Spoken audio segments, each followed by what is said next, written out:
How many months pregnant are you?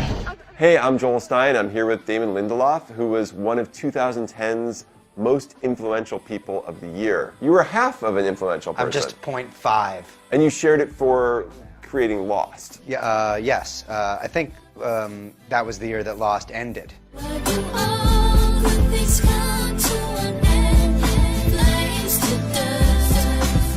So there's a part of me that has always felt legitimately like that I don't deserve any of the success that I have and that I'm a total fraud and sooner or later I'm going to be busted.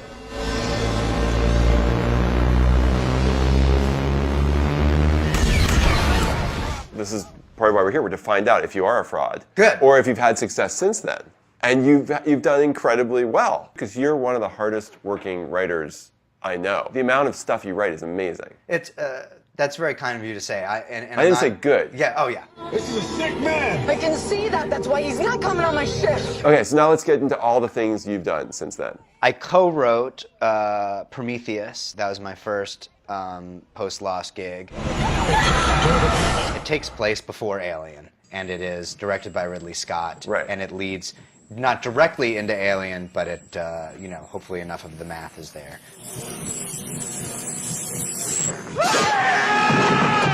Reaction was mixed to Prometheus as it was. You were happy with it. Did I say that? No. No. Okay. First off, your assumption that I am capable of this thing that you call happy, a movie writing in general is a very slippery slope for someone who comes from television and has Lost, for example. I could say that I am happy with Lost, with no parenthetical following it, because it's the show that we wanted to do. Get over here, give me a hand! When you are a movie writer, you are in service of not just the director's vision, but a million other masters. And really, your job is to not get fired and try to retain some degree of why you took the job in the first place. We have to do this now! I told the captain the shuttle wasn't built for this kind of heat! So you prefer writing for TV because you get to, if you're writing the show. Yeah, because I'm a control freak, and Yeah. at least if something sucks, it's my fault. Right, and people probably know this by now in this culture, but if you're creating and running a show, right, you're hiring and firing actors, you're making decisions on set design, Correct. You're in charge. Yes. Whereas if you're the writer of a movie, the director is in charge. In a lot of cases, the director isn't necessarily in Right. charge. I mean, the director is having to compromise their vision, and it's getting managed. It's management by committee. And also, there's all this focus and all this money basically being thrown at 2 hours worth of material. Whereas in TV, for example, an entire season of Lost would cost a quarter of what Prometheus cost. And Lost is an expensive show. Yeah, and it was an expensive show, and so that's 18 hours. Let's say it's like the final season of Lost is 18 hours, and Prometheus is 2 hours, so a quarter of the budget to that. So all this intensity and money and resource, Right. and the same amount of time, by the way, is spent shooting Prometheus as is shooting an entire season of Lost. So I think like this kind of, the focus on 18 hours is a much larger canvas. Right. Kirk to Shuttle 1! Locals are out of the kill zone! Okay, so you're at Star Trek, World War Z, Prometheus. It's only been since 2010. That's a lot of movies. Yeah, it was a movie a year, more or less. And then Tomorrowland and Leftovers overlapping. Okay, so tell me, Tomorrowland, give me whatever you're allowed to tell me. Tomorrowland is basically a big, grand adventure movie starring George Clooney, and it's a big adventure movie that basically explores sort of this idea of futurism through the prism of the futurism as it existed in the 1960s. Retrofuturism. Correct. Meet George Jetson. There was a time in American culture and worldwide culture where we looked at the future as this cool, like, thing that we looked forward to. And now every future image movie, dystopia. Yeah. Back then it was all utopia. Totally. What happened? Something flipped. I think it started with Planet of the Apes, quite frankly. When we saw that Statue of Liberty and Heston Right. starts screaming, You maniac! You blew it up!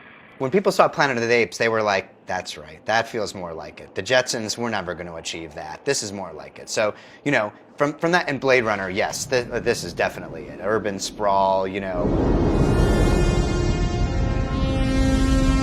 What happened to constitute that shift? And Brad Bird and I and Jeff Jensen started talking about, is there a movie that could explain what happened, but without being overtly pretentious about it, but was like more fun. But you're finally doing a TV show again. I'm doing the show called The Leftovers, which is based upon a Tom Perrotta novel, also called The Leftovers. A brilliant writer from New Jersey. He's the greatest. Yeah. The show is essentially posits that the rapture happens. Approximately 140 million people disappear. It seems like it's a slightly arbitrary selection process. So very, very good Christians are taken, but also very, very bad Jews are taken, and sort of mediocre Muslims are taken, and Gary Busey is taken, and Shaquille O'Neal is taken, and Jennifer Lopez is taken. And what's fascinating about the book is the book starts 3 years after this event has occurred. And after it happened, there was, God didn't come down and say,